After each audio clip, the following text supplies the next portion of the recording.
Well, welcome, ladies and gentlemen, to another episode of Right Click. As always, Byrdman here, and today's episode is going to be a kind of sad one, and it's a unique one because not often do I get to mix all of the stuff that we talk about in pop culture.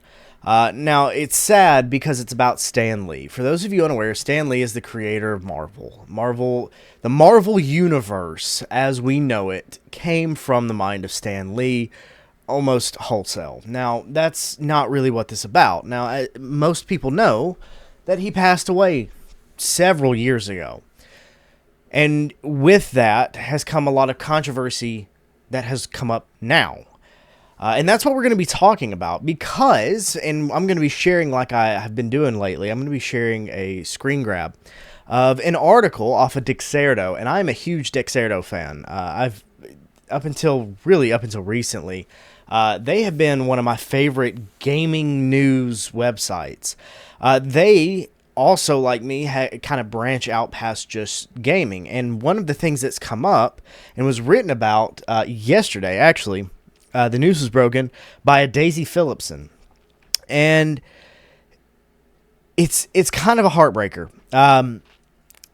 To kind of give a quick summation, because there's a lot in this article that we're going to talk about, and I believe it's important that we do. Stan Lee, in the final years of his life, had a gentleman basically had a group kind of recording him of sorts, and the idea is that this Stan Lee documentary called The Final Chapter will be coming out, and that is going to include some pretty shocking revelations. This breaks my heart. About now, you should see this on the screen, and I'll have it over here like normal. And you can see here the final chapter. So this is a fairly long article, and I want you to bear with me because the reason I believe it's so important to go through this article in particular is, one, Stan Lee was a huge figure. It goes without saying, right? The Marvel Universe, the Marvel movies alone have been massive, but they have also, on my side of the aisle, created some genuinely fantastic games. And I mean that, like genuinely fantastic games. I loved the first Spider-Man game. The first of the new Spider-Man games, I should say. And it's a little disheartening, a little saddening to see what they break down in this article. So without further ado, let's jump into it. Stan Lee, The Final Chapter, is set to explore allegations that the Marvel mogul was exploited in the last years of his life. But if you were hoping to watch the new documentary soon, there's some bad news. Spoiler alert, the bad news is not coming anytime soon. But doesn't make what we're talking about any less important. It's hard to sum up the impact Lee had on the comic book genre. Having helped to build up Marvel to the brand that it is today, he's often credited for co-creating iconic superheroes like Fantastic Four, Spider-Man, the Avengers, and X-Men alongside Jack Kirby and Steve Ditko. And this is true. He did not do this in singularity. He had a great team around him, but he is often attributed to be the mastermind of sorts. Either way, not really important to this, but still. Lee was no stranger to controversy, having faced increasing scrutiny for the level of credit he received in the creation of Marvel's cape wearers, and this has always been a lot of controversy. Early on, there was a lot of transition period between early comics and the big stuff. Anyways, that's just important. This continued after he died in 2018 at the age of 95, with Kirby's son slamming a 2023 documentary for downplaying his father's involvement.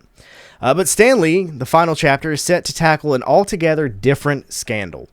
According to his assistant, John Bolerjack, Lee was subjected to, quote, mistreatment, manipulation, and betrayal in the latter years of his life.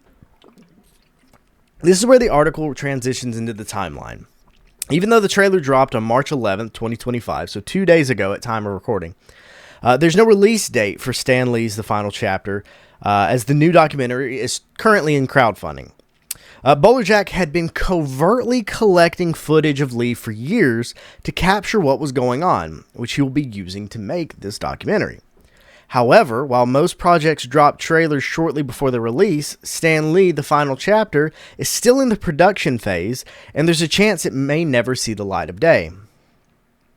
In order for it to be finished, Bowler Jack's looking to raise $300,000 to support the production of the film and compensate the crew who have volunteered their time to it. As it states on the page, this is an all-or-nothing project, and will only be funded if it reaches its goal by Friday, April 11th, 2025.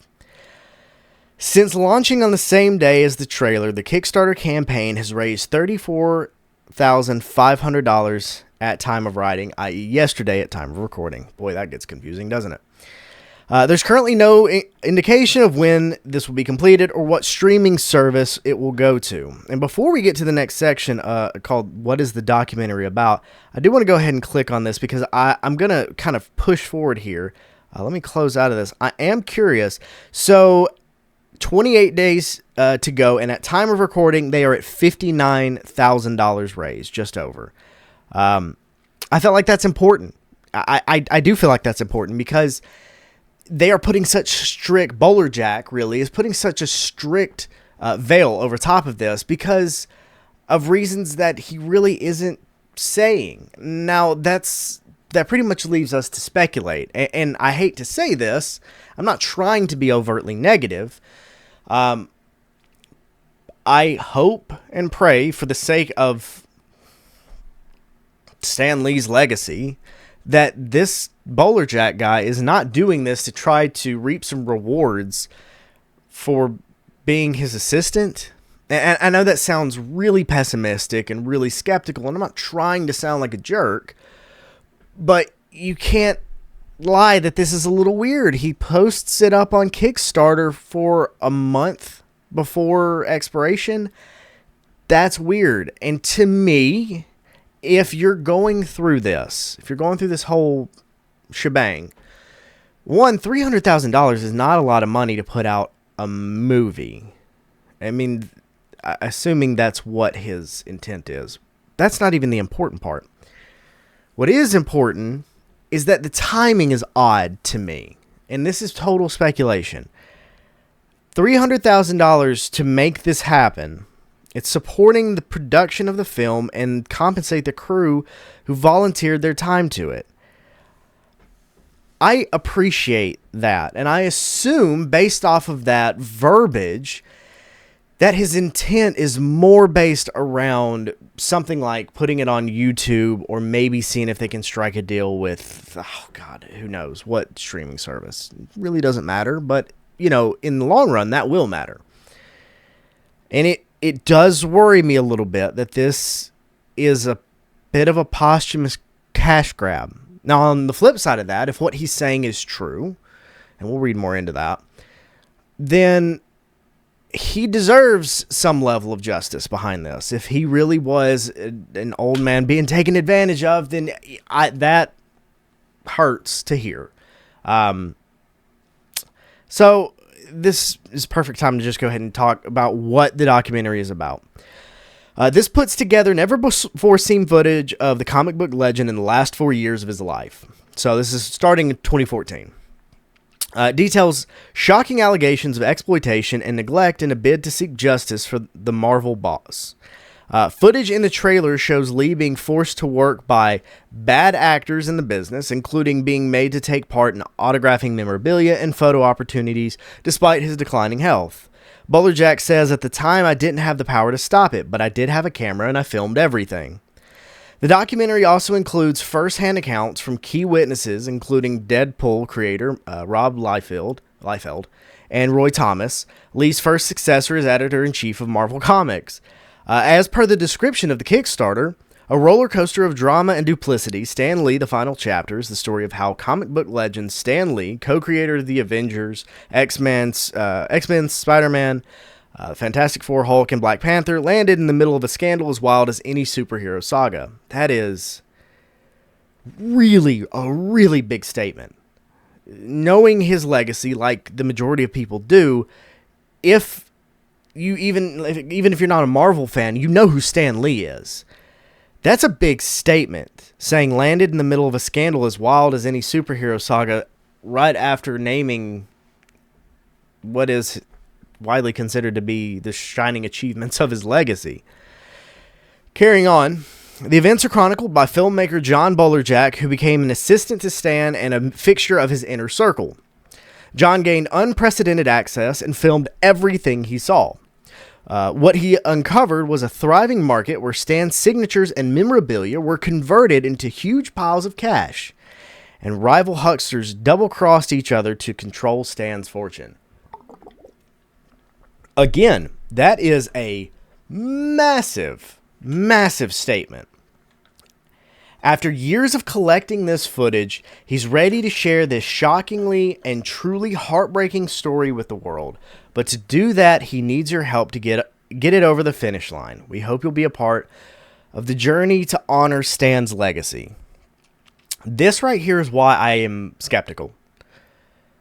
It is 2025. He passed in 2018. Why are we hearing about this 7 years later? Is that, to me, that is enough to be skeptical. I don't want to talk about it. Anyways. And much like that, it is a bit of a disappointment. Because I view Stan Lee in a light of not this kind of highfalutin figure or anything like that. But when you look at something like Marvel Comics is one of those few things in pop culture that crossed over generations, numerous generations. I mean, the man passed at 95 years old. He was doing this for a long time. And it is a huge bummer to see this level of him, if Bolerjack being this timid about it. Because if he truly believes that he had this level of injustice and this level of corruption being thrown out there at Stan Lee, and you wait 7 years and say, well, I filmed everything. What? I don't understand. I'm sorry. I'm not trying to be skeptical, especially when regarding somebody who's no longer with us. This is such a bad look. And I understand that you can say what he uncovered was a thriving market where Stan's signatures and memorabilia were converted into huge piles of cash, and rival hucksters double-crossed each other to control Stan's fortune. That is enough to make anybody skeptical. And this next section talks about that. Although Bolerjack points out that he didn't have the power to stop the exploitation at the time, a number of commenters have criticized the documentary film, some calling it a cash grab. It feels like a cash grab off the back of someone else's pain and misery, said one. Had all this footage, but didn't think to take it to the authorities or even put his own interaction with Stan that he's putting out there for us to see seems off. Never mind the stuff that we didn't see or don't see. Another wrote, so he just sat on this footage for all these years, and for all these years he did have a way to stop it, or at least try. This guy isn't any better than those he's making a documentary about. A third added, this guy is just as exploitive as the others. Why did he wait this long to drop the footage? And why is he asking for money instead of just showing it all? I completely agree. Others have criticized the Kickstarter campaign, including this person who said, if the documentary is done, then why is this guy trying to get $300,000 out of people on Kickstarter? It's more the same on the campaign's page, although there are plenty of positive comments too. One said, love you, brother. Wish you so much luck in this project. Incredible work, John. I'm happy to support you standing up for Stan. And this is exactly it, right?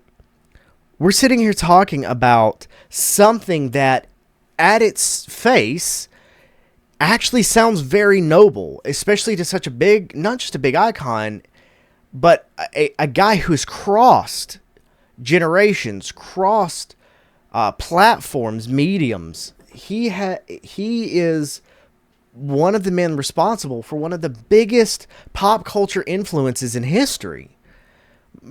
Like it or hate it, even if you detest Marvel movies, they are still some of the biggest movies ever made. And they did it consistently. And that leads exactly to how this article finishes off, and it bugs the fire out of me, because again, at face value, if this happened, if this stuff truly happened, please go out of your way to make it known so people can know until his dying breath he was who he thought he was. Okay, I think that's great. But it's 7 years later, all of this footage, he's saying it's done, but he needs $300,000. $300,000 is a really specific dollar amount, and I don't really get that. I can't understand. I'm sorry. It bugs me because it does seem exploitive to me. But to me, this conversation is two sides of a coin.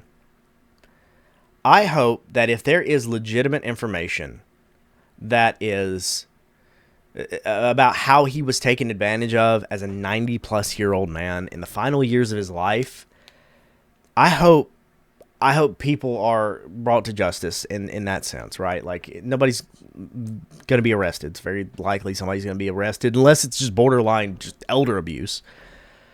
But past that, there's so much about this that raises question marks.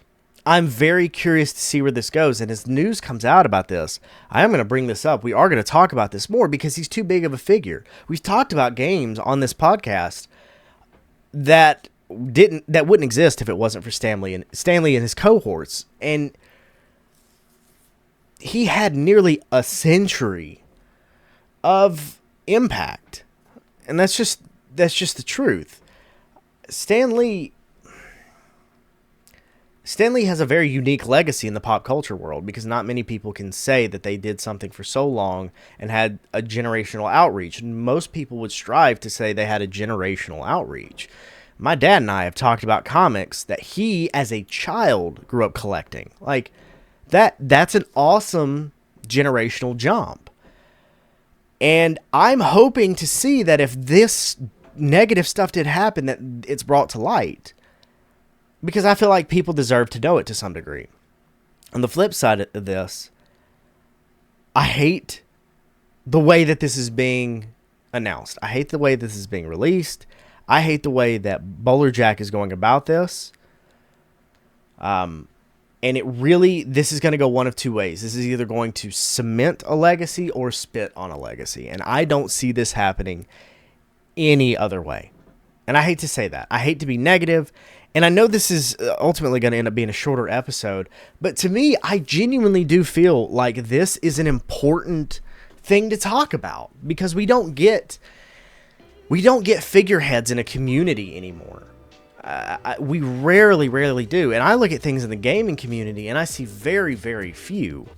And none of them have the legs to withstand generational value, really. And I think it's important because I think from my standpoint, he's been too impactful. And Marvel has been too impactful. And it's very important now in this culture, in the way our culture has shifted. Marvel has become a tool, especially after his death, has become a tool for left-leaning ideology. We have seen it in the garbage that they put in movies, that they put in shows. They have, once they were bought by Disney, once Disney got involved, God bless, a lot of things went to the pot. You guys probably know, but at this point, how I feel about Star Wars. Star Wars already got beat while it was down with a baseball bat. Thank you, Disney. And Marvel's already in that process, and their last numerous things have been wildly unsuccessful and almost disrespectful to the legacy of everybody that came before him, even the Avengers movies, like the good ones. And I don't want to see that legacy tainted like it was with Star Wars, because I've gotten to the point where Star Wars is my favorite IP of all time. And I can't even bring myself to watch the older movies now because of just how much the new stuff has tainted the old. And Marvel's already teetering on that. If something like this happens with Stan Lee posthumously, that is legacy crippling, that is IP crippling, that will invalidate a lot of future Marvel projects, and that is heartbreaking to me. And I'm going to leave it at that because there's really not much more to say about it. I'm stammering a little bit because it really does bum me out. There's been so many great games. I have childhood memories of crappy little PS2 games and stuff like that. So the original Spider-Man game was terrible, and I loved it. And I don't know. It's weird to see. I don't idolize the guy. It's just weird to see this kind of thing happen. And I hope for the best. I really do. I hope for the best. And we'll be updating this as more information comes out, because this, if for nothing else, is interesting, and we're going to talk about it. And I love leaning into more of this pop culture stuff lately. It's been refreshing, because the gaming world has been not refreshing lately. So I'm going to leave it at that. As always, my name is Byrdman. I hope you guys enjoyed this. As always, go check us out, rightsidemedia.org. I've got a new article up as well that came out last Friday. I've got an interview with Archangel Radio that's coming up this following, what day is it? No, not this coming week, but the week after. So, anyways, this next episode, I'll remind you, it'll be the following Monday. Anyways, we're going to have that up on the channel, of course, and I'm looking forward to talking more with some other folks about previous articles and stuff like that. And so come check that out when that goes up. I'm excited to speak to my friends over at Archangel again. It's always a good time. But for now, as always, Byrdman, thank you guys for watching. I'll see you next week, and I hope you have a wonderful day.